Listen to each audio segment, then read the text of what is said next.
आज बात करेंगे माँ दुर्गा की छठवीं शक्ति भव्य और दिव्य स्वरूप वाली माँ कात्यायनी के बारे में। माँ दुर्गा की छठवीं शक्ति है माँ कात्यायनी। नवरात्रि में छठे दिन माँ कात्यायनी की पूजा की जाती है। इनकी उपासना और आराधना से भक्तों को बड़ी आसानी से अर्थ, धर्म, काम और मोक्ष चारों फलों की प्राप्ति होती है। माँ कात्यायनी की पूजा से भक्तों के रोग, शोक, संताप और भय नष्ट हो जाते हैं। जन्मों के समस्त पाप भी नष्ट हो जाते हैं। इन देवी को नवरात्रि के छठे दिन पूजा जाता है।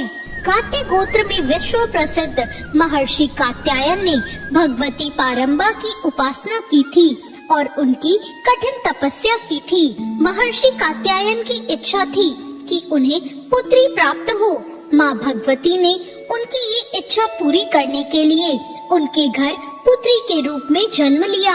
इसलिए यह देवी कात्यायनी कहलाई। इनका गुण शोध कार्य है, इसलिए इस वैज्ञानिक युग में कात्यायनी का महत्व सर्वाधिक हो जाता है। इनकी कृपा से सारे कार्य पूरे हो जाते हैं। ये वैद्यनाथ नामक स्थान पर प्रकट होकर पूजी गई माँ कात्यायनी अमोघ फलदायिनी है।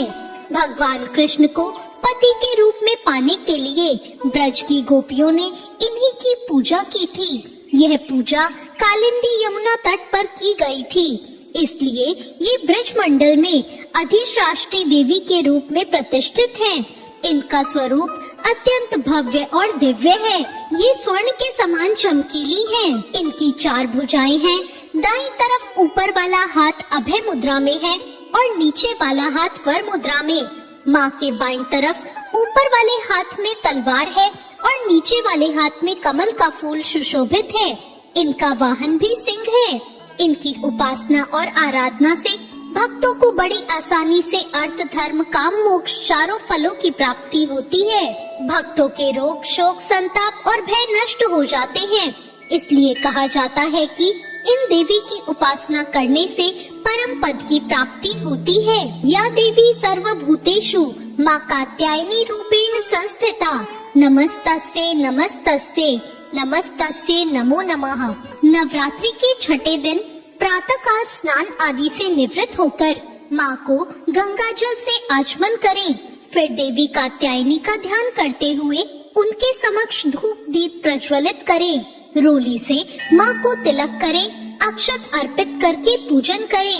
इस दिन माँ कात्यायनी को गुड़हल या लाल रंग का फूल चढ़ाना चाहिए। अंत में माँ कात्यायनी की आरती करें और क्षमा याचना करें। माँ कात्यायनी को पूजन में शहद का भोग लगाना चाहिए। इससे माँ प्रसन्न होती है और भक्तों की सभी मनोकामनाएं पूर्ण करती हैं। तो ये थी आज की कथा।